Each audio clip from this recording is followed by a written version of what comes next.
Of Aaron Charpentier and Travis Neal, who will be virtual. That's our only virtual lecture this quarter. And they work on at the unruly edges of art and urban ecology to explore the possibility of collaborative survival within the weedy entanglements of human disturbed landscapes. So that's our lineup. Think about your questions as Katelyn speaks today, and then I'd like to bring Lucille Zick up to introduce Katelyn.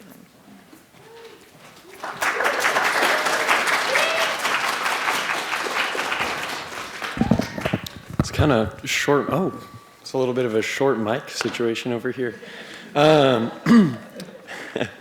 Welcome to everyone to the first of our fall art lecture series. My name is Lucille Zick, as Shaw said, and I'm a senior at Evergreen, currently doing some work on an undergraduate research thesis in integrated philosophy and gender and sexuality studies. Today, I have the great honor of introducing our wonderful presenter, filmmaker, movement artist, and, like Shaw said, brand new faculty here at Evergreen, Professor Katelyn Stiles. Katelyn holds a bachelor's in art practice from University of California, Berkeley, and a PhD in Native American Studies with an emphasis on performance and practice from University of California, Davis, and until recently was teaching at University of Alaska. Katelyn is Lingít of the Kiks.ádi Clan and a citizen of the Sitka Tribe of Alaska. Central to her work are themes of indigenous ways of ecological sovereignty with a focus on, in her own words, embodiment and relationality to land, water, the more than human, and technology. Most recently, these themes have been explored in a film that Katelyn directed in collaboration with Louise Brady titled Yaaw, tooshí, which translates to We Sing to You. The film centers on the herring ladies of the Lingít peoples, a group of women serving as stewards for the Pacific herring, an integral part of not just the marine ecosystem, but also Lingít culture, having been sustainably harvested for generations. The film ventures beyond demonstrating the intense kinship that forms between the herring ladies and the herring into a codified archive of the embodied knowledges of the herring ladies themselves, and takes a large step towards dismantling the systemic erasure of indigenous communities at the hands of colonial forces. I found movement to be a core component of Katelyn's work, a deep understanding of what it means to be a body in space and in systems, and what it means when we are able to recognize that. Now, without any further ado, please join me in welcoming Professor Katelyn Stiles. Oh, yeah, of course. Thank you. Thank you. Ǩ'asheechtlaa, thank you so much. Wow, I'm really grateful to be here at Evergreen. I'm very new, and my first week has been overwhelming, but so just touching with the students and meeting faculty and people here. So Ǩ'asheechtlaa for welcoming and inviting me to share some of my work from the past and what I'm working on right now. I'm going to introduce myself in Lingít. Xéetl'ee Katelyn Stiles, Kaxátjaa Hít, átjaashaa I am Kiks.ádi Clan Lingít of Sitka, which is Sitka, Alaska. And as was said, Kiks.ádi women are known as herring ladies, Kaxátjaa through our oral history of the herring rock woman, which I'll be talking about more later on. And I'm also a herring lady, and these are some of my herring lady sisters.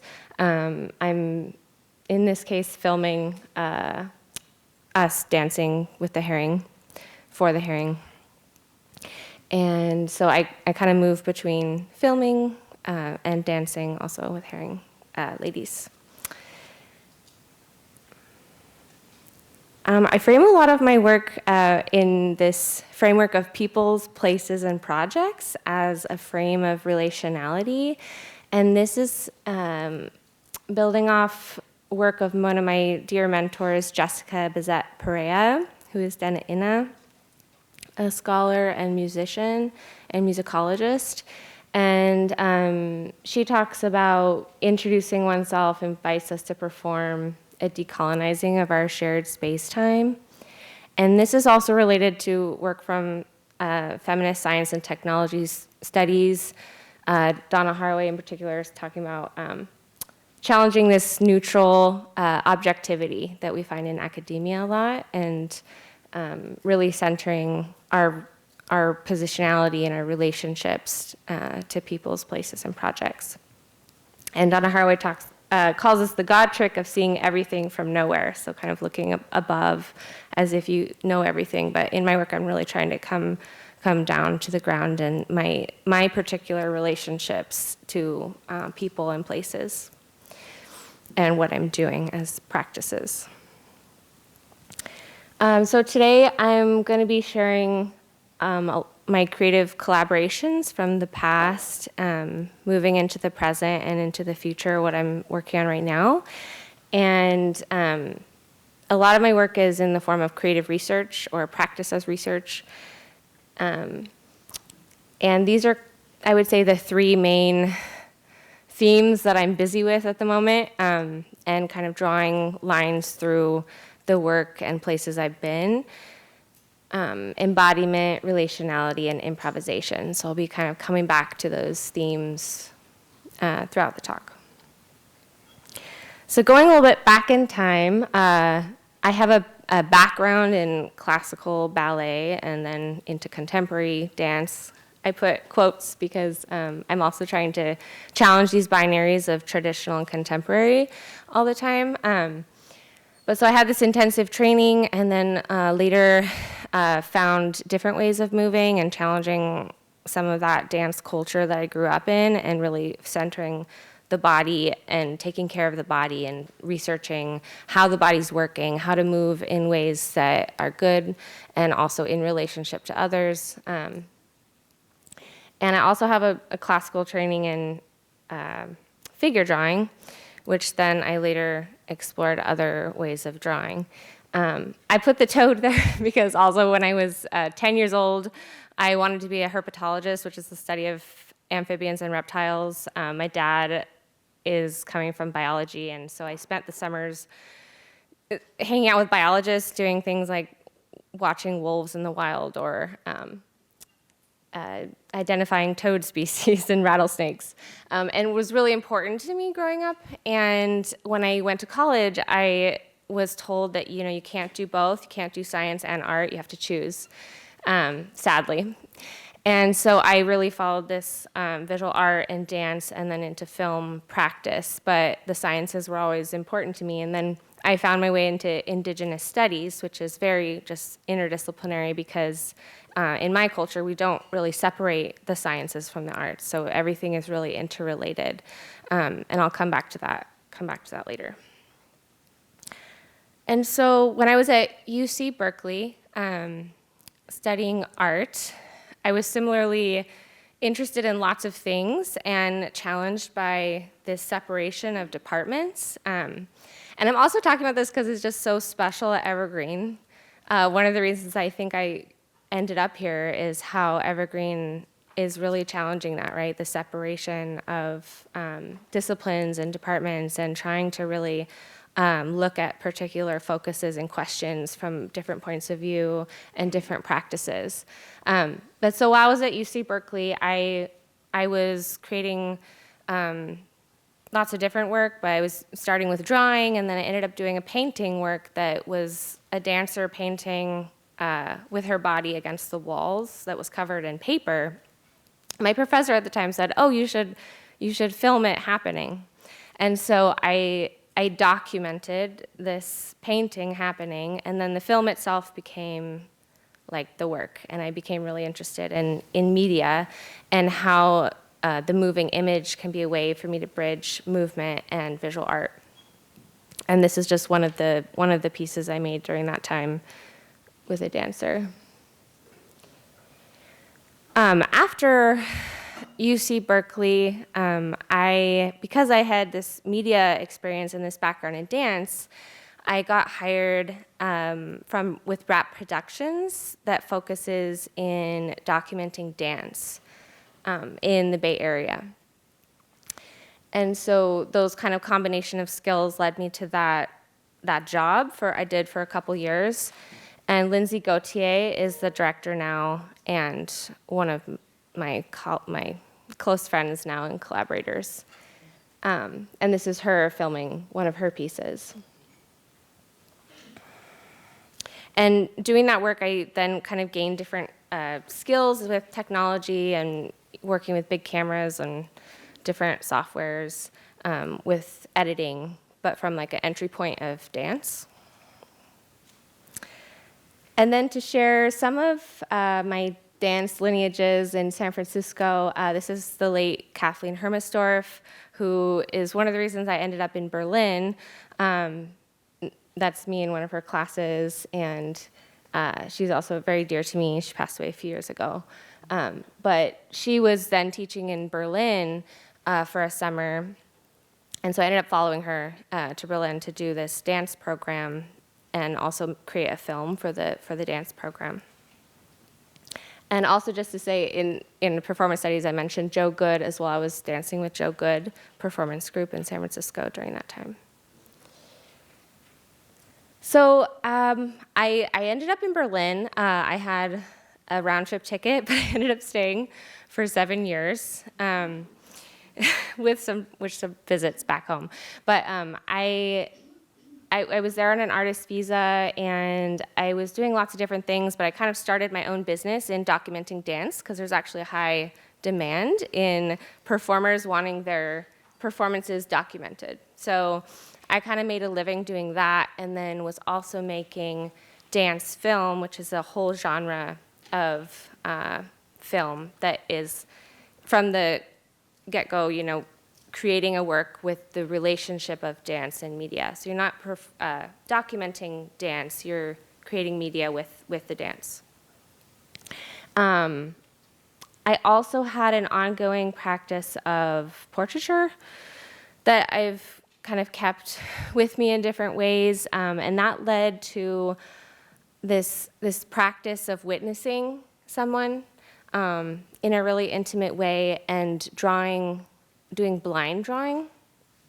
And so blind drawing, as probably a lot of you are artists in the room, it's really exciting. A lot of you may know blind drawing is when you don't look at the paper, and it can be like with a continuous one line, you kind of slow down and you get in this state of observing and witnessing. And so I kind of really followed that and did lots of portraits with blind drawing. And that also affected later like how I do interviews with elders in my community, and how I work with a camera in this sort of listening state.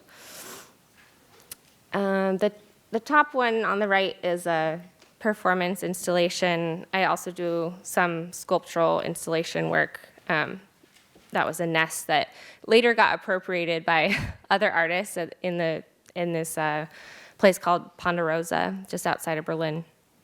It's like an artist community, and they have a performance festival every summer. And so lots of performances ended up happening in that nest that summer. And then the bottom right is it's actually drawing documentation. I was doing a lot of film documentation, but then some festivals found out that I did drawing as well, so I got hired a couple times to document performance through drawing, which was fun. And then they published the drawings with their kind of these books they made about their festivals. So so I was talking about the life drawing into the blind drawing, into this witnessing, observing, embodied drawing. This led me to, this is a movement study using drawing and watching a dancer move through space, and I was focusing on the weight of the head moving through space. And so I did a lot of this. It was also a way for me to keep dancing, so I would draw in exchange for the dance program, so I would move between dancing and drawing in order to participate if I couldn't afford the program. And then it grew into these different collaborations. This is then a workshop I taught in Berlin 2 summers ago, embodied drawing workshop with movement. I was working with dancers, so a lot of them didn't have any drawing experience. So we were approaching drawing from movement.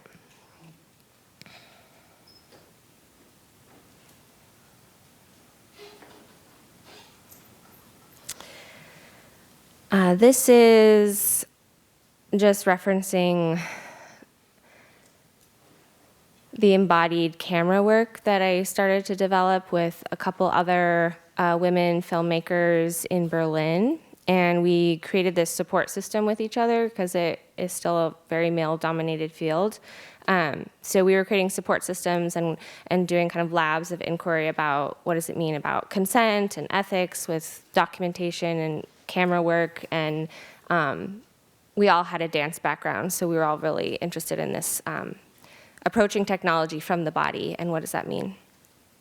And then this bottom one is a performance work that I did with some folks at UC Davis. It was an adaptation of a native literature piece to a performance, and we had a dancer, and I was filming live on stage with projection and playing with that. I apologize if I'm going very fast, but I want to get to my time in Sitka, but it felt important to share this as well. This piece, Rhizophora, I was actually the editor of the film, and I also approached video editing as movement or as choreography, so I work a lot with like rhythm and improvisation in my editing. And I was given the amazing opportunity to edit a film that was a collaboration with Vietnamese youth in Vietnam that are living with disabilities caused by Agent Orange, which was a chemical used in the Vietnam War by the US to get rid of the foliage. And it's still in the ground, in the water systems, and it gets passed down generationally. And this project was led by these youth and written by them, and that was just such a huge honor and also a really big learning experience to be given that responsibility to tell their story through putting all this material together. And it also kind of spurred me this really, I wanted to go back to Sitka. I wanted to go and do work in my own community and tell our own stories. So that was one of the projects that kind of really pushed me to do that. This seems unrelated, but it's all related. Relationality of fascia. So while I was in Berlin, I was doing a lot of work with dance researchers who are looking at fascia, which is the connective tissue that permeates all of our bodies, like your entire body, actually. And it was left out of anatomical textbooks for decades, actually, because scientists couldn't really understand it. Also, when you dissect someone when they've passed on, the fascia looks different. But when it's alive, it's really dynamic. It changes shape. It changes with emotions and what state you're in. It changes by different touch, ways of touching. And it's just this amazing kind of system in the body that really shows that our bodies are very relational to our environments and our experience.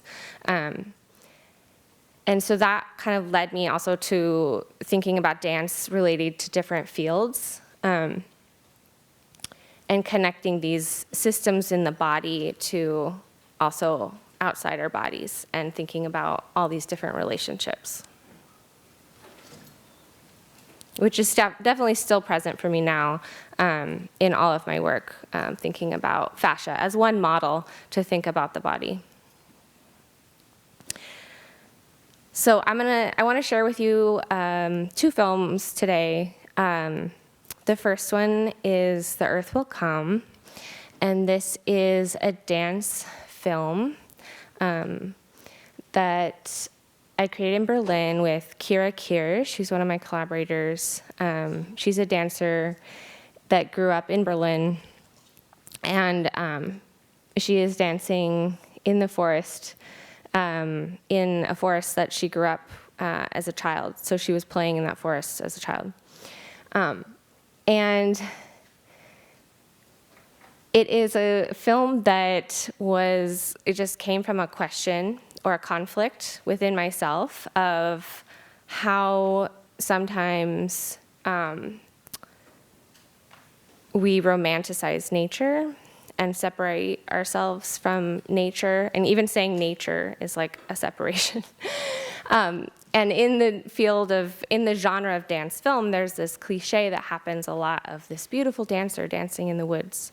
And so we were playing with this conflict and this tension. It was also during the Standing Rock protests of the Dakota Access Pipeline when we created this. And I was in Berlin and really wanting to be home, and it's a dance film that was created with improvisation as well, in the filming and the dancing, and also the editing as well. And so I'll just share that with you now.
Yeah, so that was with Kira. Also, Barnaby Barnaby Tree did the music. Maybe hold your questions and we can come back to any of this at the end if you want to talk more about it. I'm going to shift now to going back home to Xéetl'ee, to Sitka, to do creative research with my community. This is an image of me harvesting herring eggs on kelp in the top left. And for thousands of years, our people have harvested herring eggs as a traditional food source on seaweed, as well as on hemlock branches that we place in the waters around our island. And herring, the fish, are a keystone species. Sometimes people think I say heron the bird. Herring the fish, Pacific herring. And they're keystone species, and so the whole ecosystem depends on them. Actually, in other parts of the world, they're classified as a forage fish. They have certain protections, but in Alaska, they are not. And they have been over-harvested for decades, and there's been a really lack of collaboration historically with the tribe and with listening to elders' concerns about over-harvesting. And so I've been working with my community, learning about harvest and talking to elders. I also got asked to choreograph a dance piece, which I'll be talking about more, with the herring ladies that we perform for the herring. We sing and dance to the herring when they arrive in the spring, and then we also thank them for the harvest. And then we also perform this in ceremony at the Yaaw that we do every year, sometimes every other year. And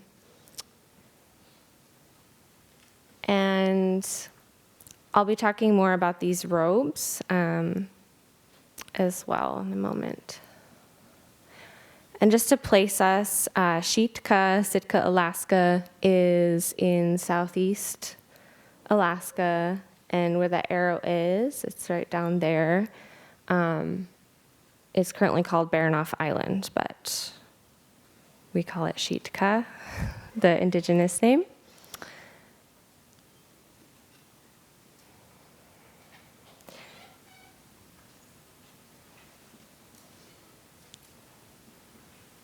And so back to the robes. These were designed by Jennifer Younger, who is a Kwantlen artist, and they were envisioned by Louise Brady, and you'll see her talk in a moment in the film that I created with her. And they tell the oral history of the Herring Rock woman, that tells us of our responsibility to herring, and it is also how we learn to harvest herring eggs. And they were also created with lots of volunteers. I could do a whole talk just on the robes. There's so much to say. But we did talk about in class yesterday that they are átjaashaa, which does not exist in English. It's a Lingít way of knowing that's really central to our whole life way. But átjaashaa, it translates sort of badly as a sacred clan-owned thing. And so it is sacred, it is owned by specific clans. And it can be many things. So it can be these robes, which were just created in 2021. It could be very old clan hat that is hundreds of years old that we still care for. It could be also a place that an oral history happened, like the Herring Rock, which is the place of our oral history with the Herring Rock woman. And it could be also the oral history itself, so the story of the Herring Rock woman. And so each clan has their own átjaashaa, and it really tells you who you are and your story and your history, and you are the caretakers of that átjaashaa. And when we dance our átjaashaa, we are dancing with our ancestors. Louise tells me that the robes are our ancestors. They hold our ancestors. And when we dance them, we're animating the át'u and dancing with our ancestors, both from the past and herring ladies now, and also in the present, in the future ancestors as well. So it's a really connection between the past, present, and future when we dance our át'u. And this is us dancing just outside the herring ceremony, I think a couple years ago.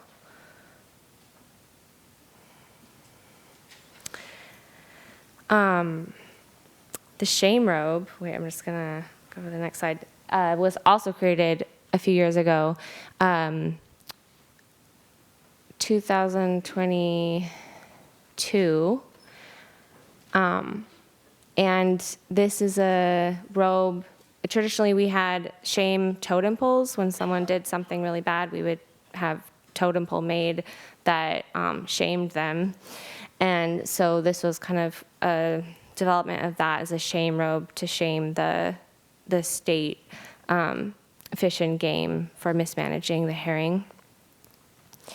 And so we created, Louise asked me to choreograph a piece in collaboration with herring ladies that tells the story of the herring rock woman and then also has the shame robe. And we dance, and the shame robe comes, and he gets pushed off stage, and and then the herring ladies return, and it's a dancing of a possible future that we are enacting through our dance and our performance. And that's me having a dance off with the shame robe. And this is, like in the front here is our gift. So in our ceremony, the Yaaw ku'ich, it's many hours long, 12 hours. Traditionally, a ku'ich could last like 3 days. And you really commit to being there together, and it's a really long process. First of grieving, and then there's a releasing of the grief, and then there's a celebration, and there's food, and there's dancing and song and gifting. So we take care of our guests who come, and that there in the front is all of our gifts. And we somehow always have to dance when the gifts are still there. That's just how it's been working out. And then we also, as I said, we dance the herring lady part. We dance to the herring at the beginning of the harvest and then at the end of the harvest. And so for the last 5 years, I've been working with harvesters and elders and in the fields of Indigenous science and food sovereignty. And for me, this is also related to the arts and media and filmmaking and dancing and performance. And so Max Liberon is one of the Indigenous scientists I've been learning from. Their book is Pollution is Colonialism, highly recommend it. But they say Indigenous science is about ways of knowing, not what is known. So my kind of translation is this, is like it's not about the data that you can extract from a place, but it's actually inseparable from the place and the people that it's coming from. So Indigenous science requires Indigenous presence and participation, and it is a whole knowledge system that can't be taken apart, if that makes sense. And we'll hear a little bit about that I'm going to share an excerpt of the film, eedé tooshí, We Sing to You, which is a film about the harvest and the dancing, and I'll just share like an excerpt in a moment, and you'll be hearing some of these values within Lingít, Indigenous science, with the herring egg harvest. And I wanted to also bring in this idea of herring as collaborator and witness to herring lady performance. So a lot of my work and my research, I'm thinking about Yaaw as relatives, and that they are witnessing our performance. And there's a lot of different Indigenous scholars working in this idea. But Zoe Todd, I'm thinking of now, listening to fish. They talk about fish as collaborators in policy. Like, what would it mean if we actually collaborate with fish to create the policies that are affecting their lives and our lives? And now I'm going to share this excerpt of eedé tooshí.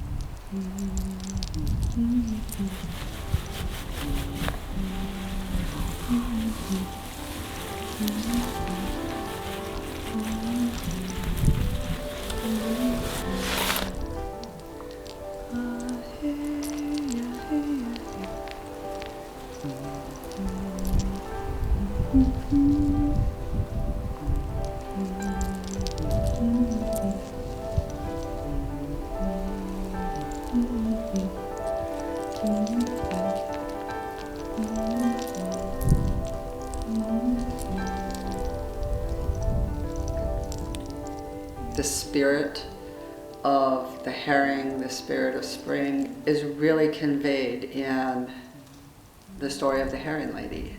That teaching, to me, speaks to so many things about the possibility of spring, of rebirth, and the importance of women, and the importance of rebirth, and the importance of herring to the whole ecosystem.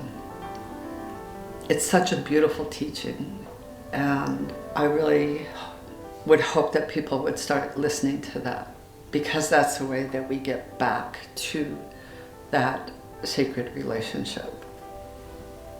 We're going to go scout out trees right now and find the ones that are ready to offer their life to feed the people.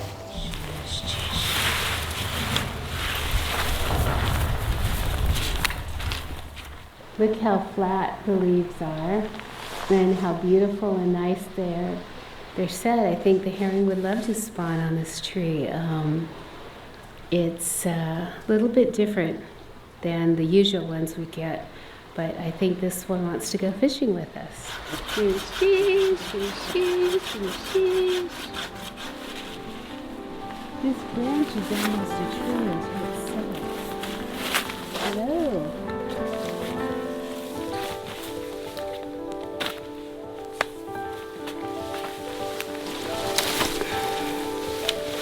Beautiful tree like this. Tooshí.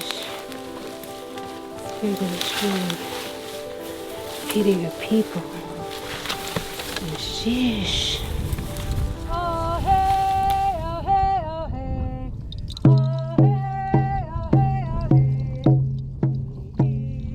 hey. You know, the robes were just, I think, beyond anyone's expectation.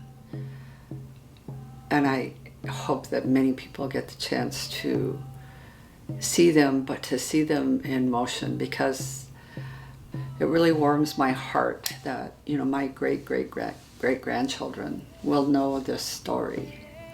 And they will know that in order, I think, to protect the things that we love, yes, we do need to take risks.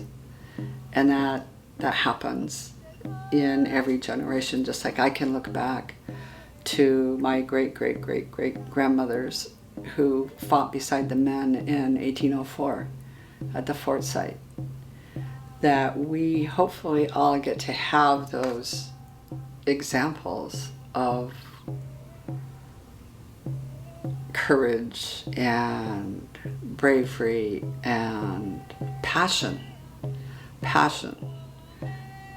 for who we are.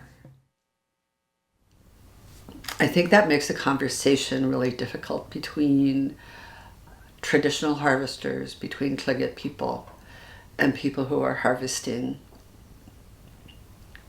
sacro for money, to pay for things, to pay for their homes. Because there has been such a disconnect between us and the oceans and the forest and all of the beings that live in the forest, that when I say we have a spiritual and cultural connection to the herring, it loses in translation. And when we have the ku'ik, or this ceremony, that is our way of strengthening that relationship, but also the responsibility that comes with that relationship through our teachings to the herring. And the importance of changing how we relate to herring, how we relate to everything around us. The difference is from this very one-dimensional black and white, we either fish or we don't, to this multi-dimensional relationship of spiritual nourishment, cultural nourishment, and physical nourishment that doesn't translate to Western culture very easily.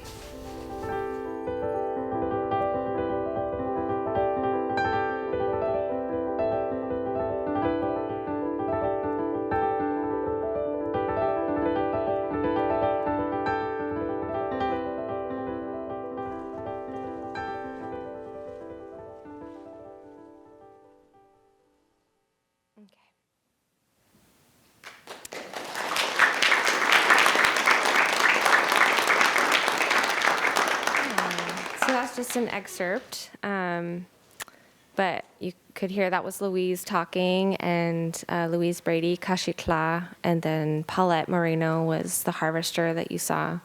And we might make another date. Maybe I can share the whole film sometime. I'm not going to go deep into this right now because I want to also share a bit about the archaeology project I've been working on in my community.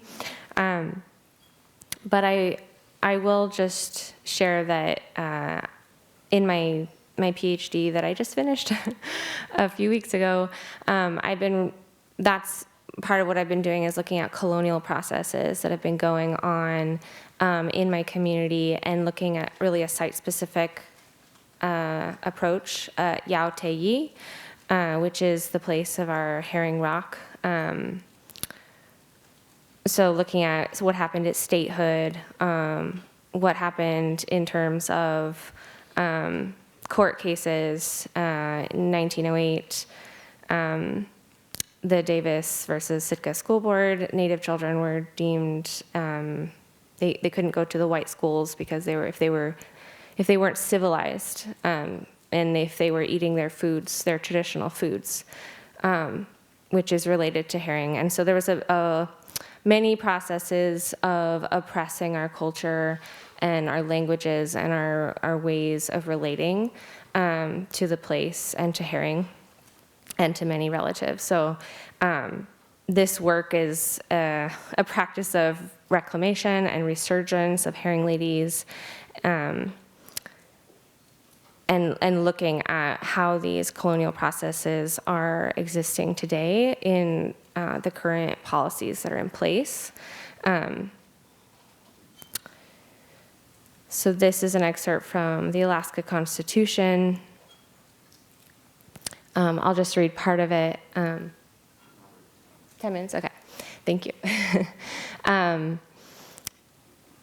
It is the policy of the state to encourage the settlement of its land and development of its resources by making them available for maximum use. So maximum sustained yield principle is what is used right now by the fisheries in Alaska and their biologists. And I've also been looking at how data is collected. So a lot of the data that they're using to make their calculations of biomass and abundance of herring today are based on data that was collected since statehood, which is after a giant collapse of herring because of overfishing.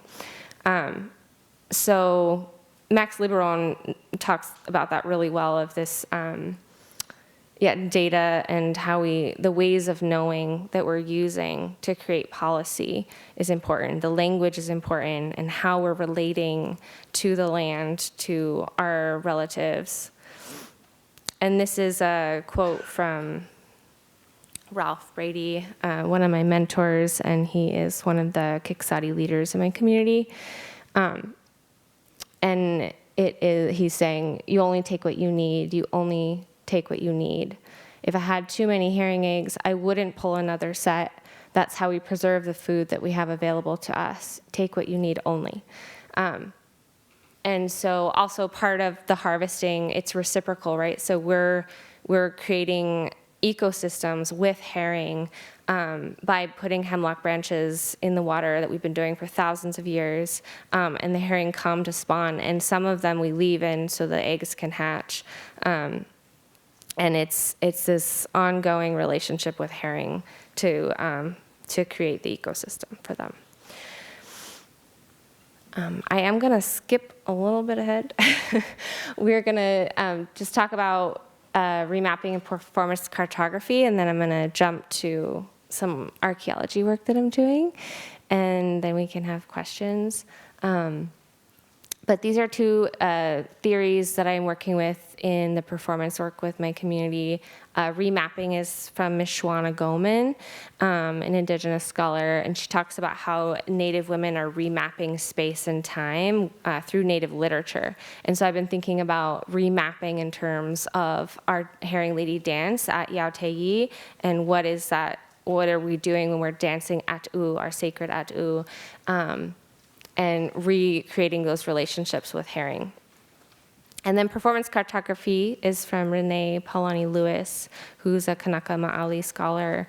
And she's theorizing in her own community how song and dance maps space, and looking at how the difference between colonial maps and mapping of space and time in her community. Okay.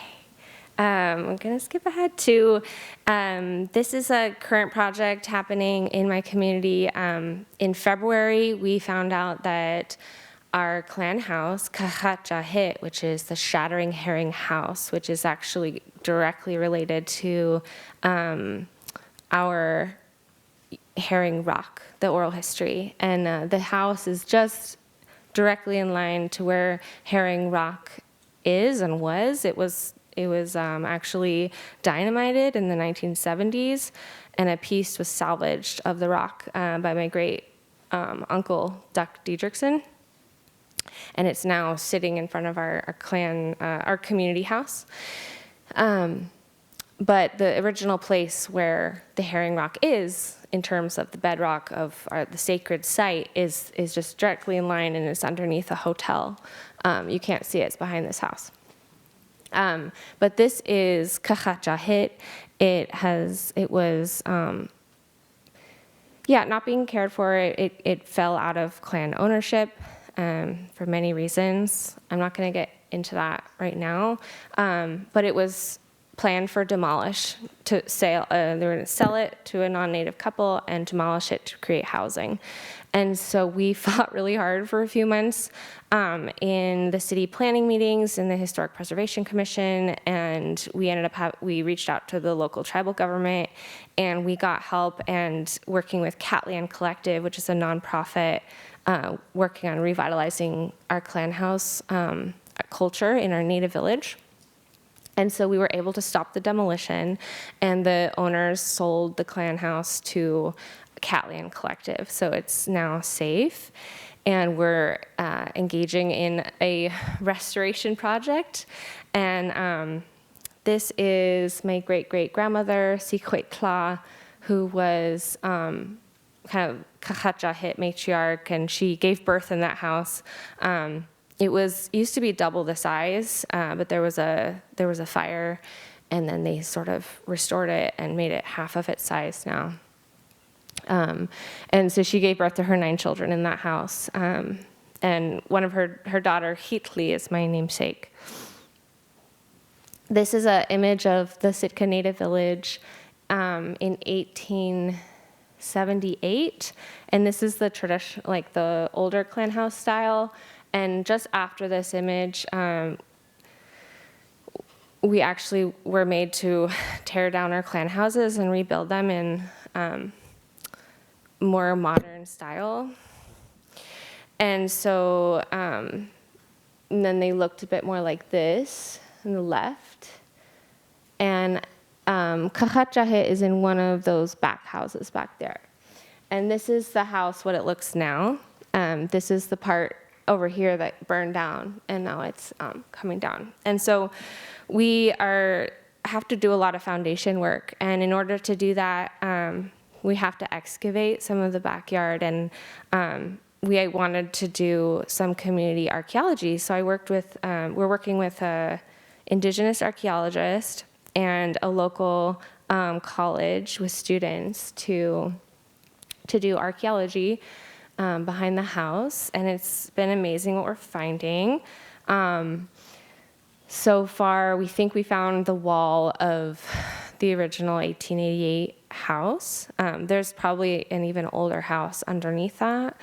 And it's totally led by our clan house, and the decision making and how we're going about doing the archaeology and what we're going to do with the objects, and documenting them and bringing ceremony into the space and making sure our opposites are present. And this is Paulette. You saw the harvester. She's one of my relatives, and this is just at the site. And so, yeah, when I go back home, that's one of the projects. So I'm kind of ongoing organizing with my community. And I will stop there. Ďakujem. Thank you for your attention and listening to all that. Yeah.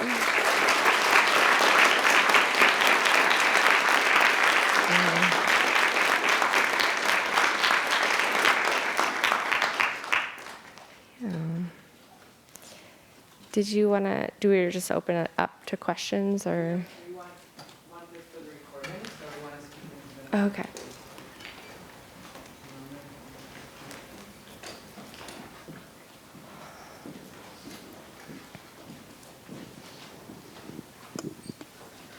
Thank you. Earlier when you were talking about, what was it, The Earth Will Come, you mentioned improvised editing. Could you explain more on what that is? Using improvisation with editing? Yeah. And so when I say improvisation, I don't mean just like doing whatever I want. It's like creating like scores usually, or a framework, and then you create within it. So with that one, like sometimes to start out a project, I like lay material down. So like I lay the files down on top of each other, and then I might make some cuts, and then I watch it and I see what happens. And then I respond to that. And so then I start making choices. So it's just, I didn't have a set idea. I didn't storyboard it. I didn't have like a plan for the end result. I just had a specific method of working with Kira about this question, and then we sort of followed it to the end result. So that's what I mean a little bit by improvising with editing.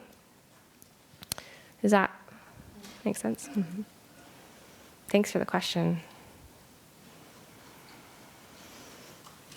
Yeah. I think there's one up here. There's one on this side. Good. Okay. And then I saw a hand over there. Oh, okay.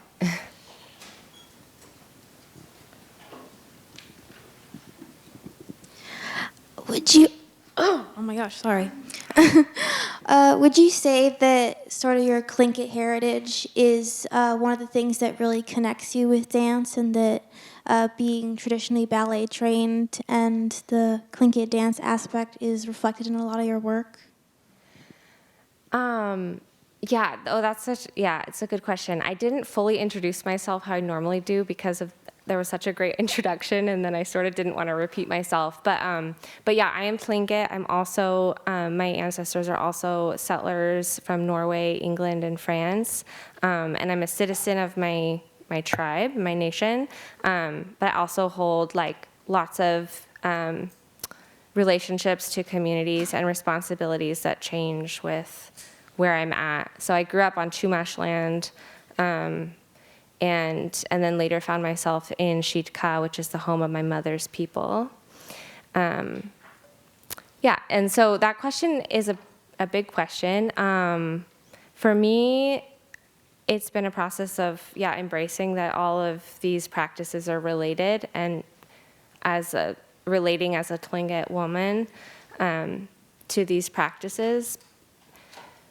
But is your question, how is Tlingit dance related to all, is that was your question? Like reflected in your sort of dance work and the way you document and film it. Is my dance work from before reflected how I document dance, Tlingit dance? Like in Tlingit culture, dance is like a large aspect of like Kaxátjaa and its tribal ceremonies. Mm-hmm. So I was just wondering if any sort of your like experience with that you found sort of reflected and used it when you were documenting more like ballet and like contemporary. Yeah, I haven't so since I've been in Sitka, I haven't been documenting. So I sort of showed like a trajectory. So more recently, I've just been working in my community in Sitka. And then before that, I was in Berlin.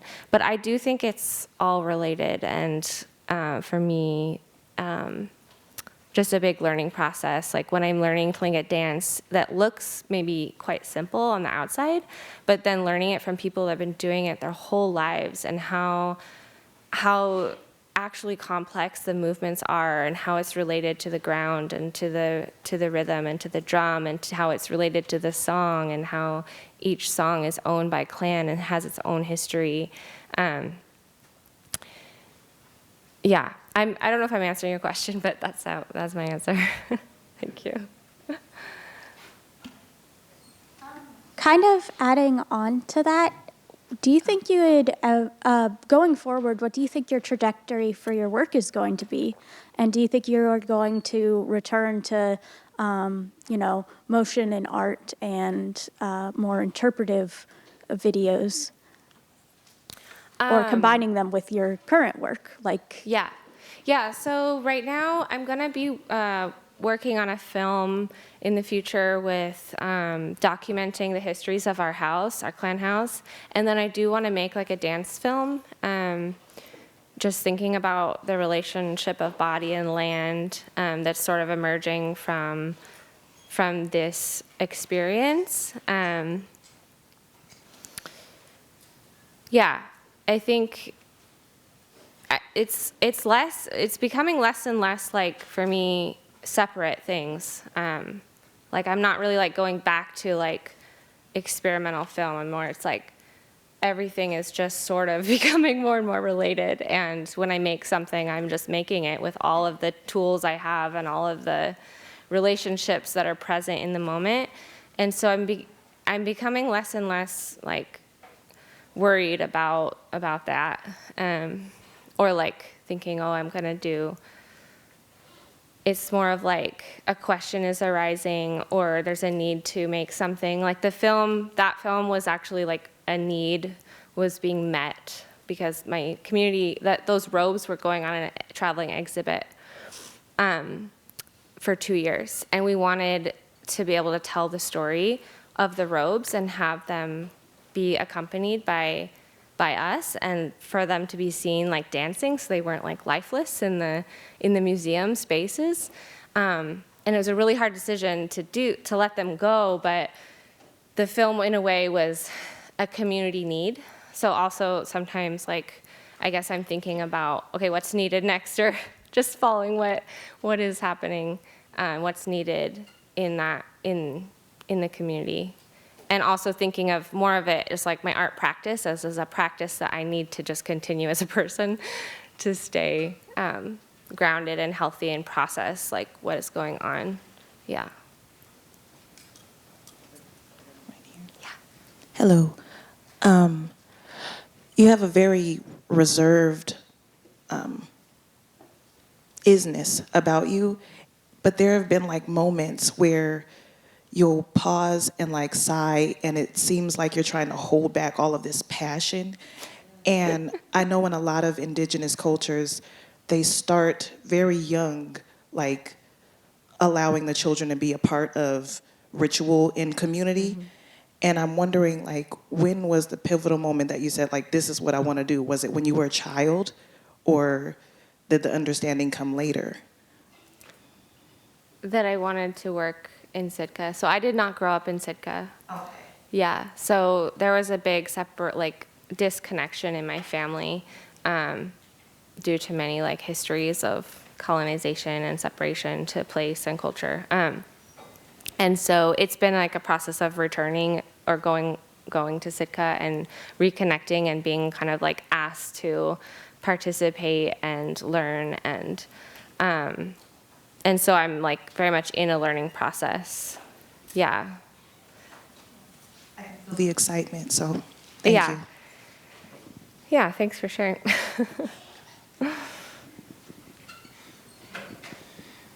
I guess this is more of a technical question, but I was wondering, in filming dance, something that I guess traditionally I would associate more with in the person, like long temporal spaces of extended effort and not necessarily chopped up into an edit, where you can have perfection if you choose to have it in your edit, and how you went around or dealt with that kind of, I don't know, conflict between subject and depiction. Can you just repeat the question? Yeah. So I guess, I don't really know much about dance, but when I think of dance and viewing performances, like if I go to a theater and see ballet or something, it's very, like the act of viewing it is that it's one or multiple people doing a single thing for an extended period of time, but it's a series of skill and effort on display, whereas when you film it and it's edited, it's, you can choose to, you know, this could be filmed on Monday and this could be filmed on a Saturday, and you could link those two performances up into one kind of connected tissue, and how you go about that, I guess, in filming dance is something of my question. How I go about, yeah, I mean, it's very different to document a performance and have it be a documentation. So that Earth Will Come is not that. I would film that in a very different way, in a different camera, and yeah, it's more about showing, trying to, kind of getting out of the way and showing the performance, trying to be invisible actually in a way, to document the performance. And then the dance film for me is, yeah, then with the editing and how I film it, it's all lots of different choices and possibilities, like endless possibilities, really. It's really exciting, actually. Yeah, film and editing and with dance. Because the editing is the choreography in a way for me with dance film. So we have JC online asking, as a fellow Tlingit tribal member, have you ever considered working with the tribe or Alaska to introduce tribal youth and elders to new or non-traditional forms of art that are not currently offered through tribal programs? I think a lot of people would be interested. Thank you for your presentation and sharing your beautiful art with us. Oh, goodness, geez. That's what they said. Yeah, I would be interested. Yeah. Maybe. Yeah. I was asked to maybe do some film classes or media classes with some of our tribal youth locally in Sitka, but I haven't been asked with Alaska or outside of Sitka. Yeah. Thank you for that question.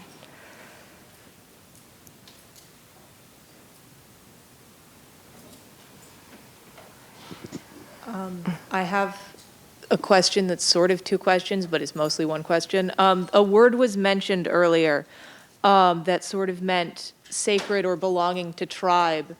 That you mentioned, it was like translated badly, and I was curious, first, what was the word? Because I would like to write it down because it sounds very interesting. And second, I was wondering if it would be possible for you to elaborate further, because it sounded like a very interesting concept to me, what that word was and what it meant.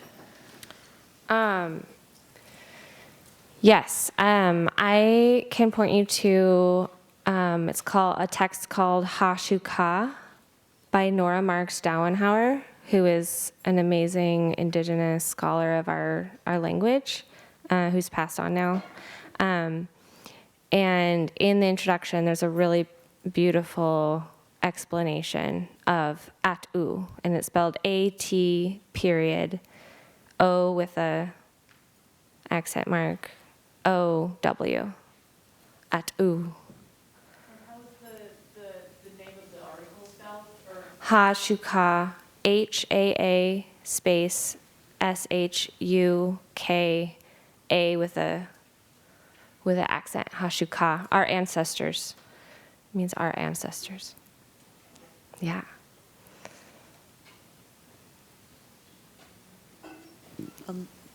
I was wondering if, real quickly, I could get Yeah. the spelling for the name of the documentary as well. Oh, sure. Let me see. Just put it here.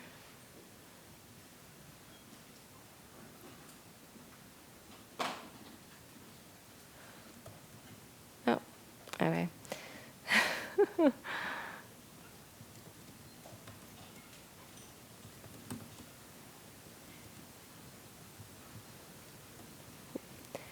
eedé tooshí.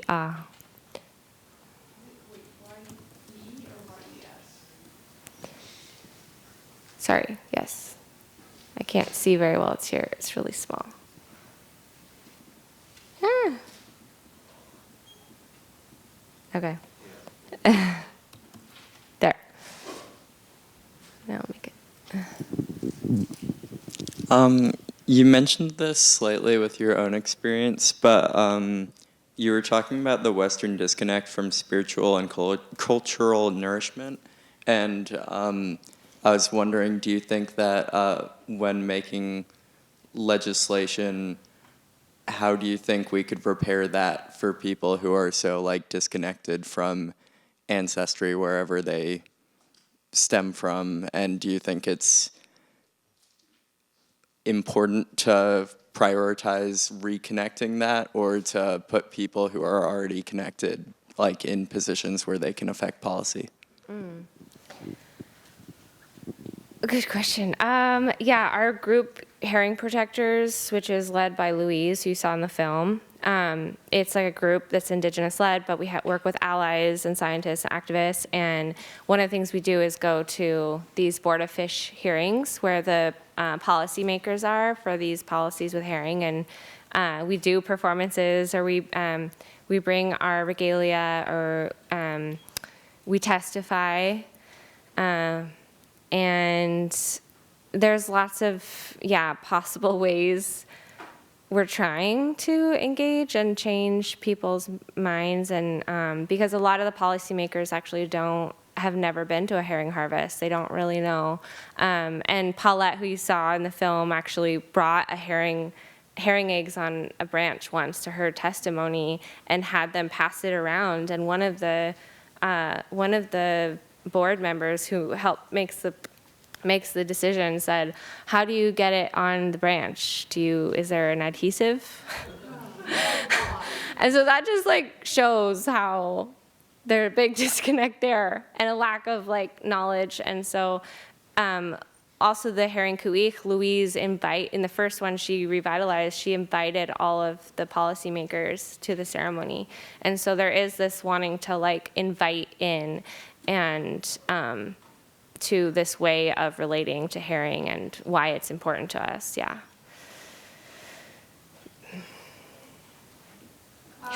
Have you ever thought about doing any classes at like SFAC, like Sitka Fine Arts Camp? Ooh, you know about Sitka Fine Arts? Yeah, I went when I was younger. Oh, cool. Because I'm from Alaska. Yeah. I have sort of thought about it, maybe. Yeah, because they're doing lots of fine arts, at the arts camp. Good for like the youth, especially the kids that like live there or stuff Yeah, like I know they usually hire a lot of like outside artists like coming to teach there. Mhm. And now that campus is also shared by Outer Coast, which is the college I'm working with on the archaeology project. So there's sort of some relating there, but yeah. don't really, when I was younger, I don't remember there being any like indigenous type classes, so I feel like that could be really beneficial for the youth, whoever does go there, especially. Yeah, I think they do some now. I think they have, no, I think you're right. No, they have some like outside people coming to teach like dance, like contemporary dance and like classical music and things like that. And then they also have, they do have some local artists doing like traditional arts, yeah. Carving, I think, and things like that, weaving, yeah.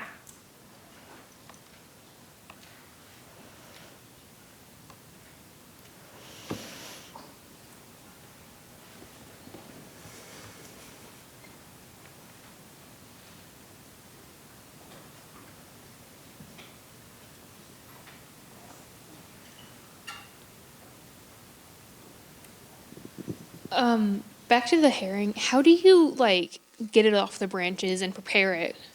Yeah. How the herring eggs? Yeah, so you put them in just before or while they're spawning, and then you take them out like after they've spawned. You can also leave them in longer. Sometimes they'll keep spawning on them, so it gets thicker and thicker.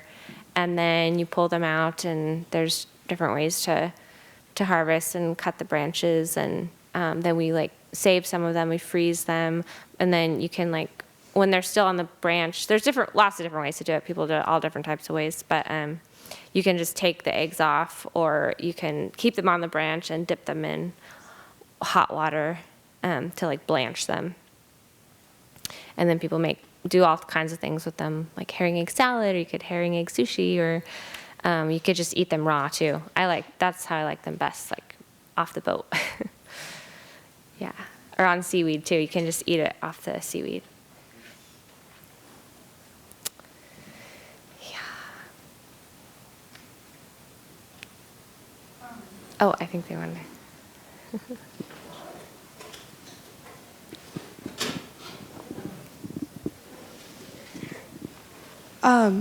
You mentioned that like you didn't always grow up around like the kind of culture that you're involved with now. What was your relationship to like all the things that you're involved with now, of course, before you got involved with them? Did you know about them? Obviously, maybe not as in detail now, but were you aware of those kinds of things? Were you kind of taught about them in your family at all, or kind of that stuff? My mom knew some raven stories, like our creation stories, and I learned like small things. And when I came to Sitka and then I actually connected to relatives online at first, and found like aunties and uncles and stuff on Facebook, and then connected to my people in Sitka was an experience of, and I don't think it's like that for everybody. I think I was really lucky that I got welcomed in and just like asked to do things and asked to learn, and so it's been a long process. But also like through that process, I've realized, my mom had a disconnection from culture, like and my grandpa's a survivor of boarding school, so there's like a history of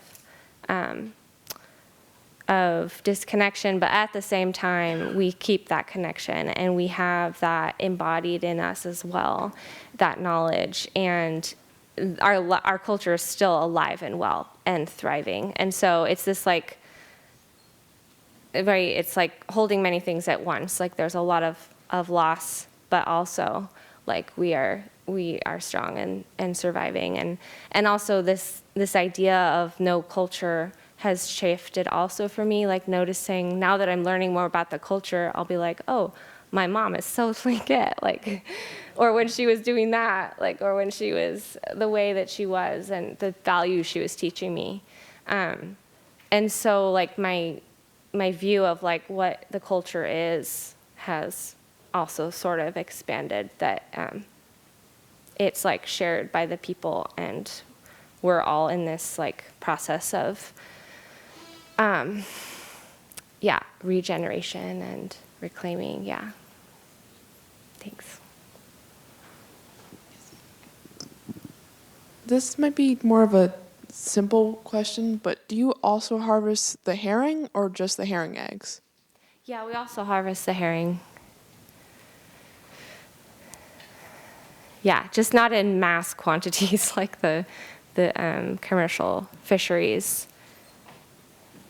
And if you want to learn more about this, there's another film that Louise made with Lee House, which is on the Herring Protectors website. I highly recommend checking that out. Also, if you want to get involved, there is a page there, and you can watch their film, which is called Yaaw. And that one has more of a history of the fishery and like some descriptions of that. Yeah. Thank you so much for coming in and sharing your work with us.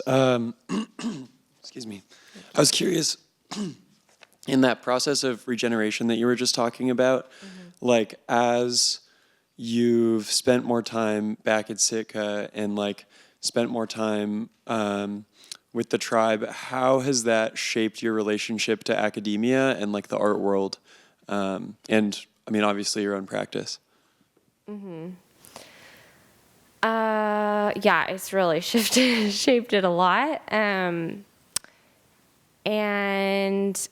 But I was very lucky that I did my PhD in a Native-led program, PhD in Native American Studies at UC Davis. My advisor was Jessica Bezat-Perea, and she was just so amazing. Whenever I wanted to give up in academia, she just rooted me on and just talked, it's like, you have to jump through all these hoops and like work through the system, but she always like reminded me what was important. And in Native studies, that's what's important, is like the relationships with the community and doing research and art that is like with and by and for the community. And so I was really lucky that I had that kind of guidance. And I've been back to Berlin since then. And I still have those relationships. But it has changed and expanded. One like theory in Indigenous studies is density. So rather than difference-based, it's like density-based. So rather than like black and white or like this kind of separation of things, it's like this densifying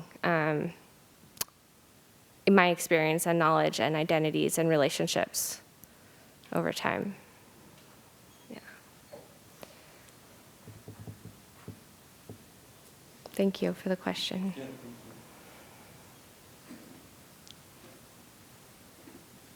So I have a question. Okay. In that performance about the earth will come, that was a collaboration, right? So all of these are collaborations, really. Right, Yeah. but the choreography was also a collaboration, or was the dancer the choreographer and you were, how did it work? And how much of that is improvisational? And then I have a follow-up. So all of that dance is improvisational after us talking a lot and after years of working together. So that piece was like, I think, built from our relationship, and we danced together for years, and we just know each other so well that after I told her, I guess, we talked about those roles too, like what is the choreographer, who's the director, and she's like, you can be the director and choreographer, whatever. She's like, I'm the dancer, but of course she's the choreographer.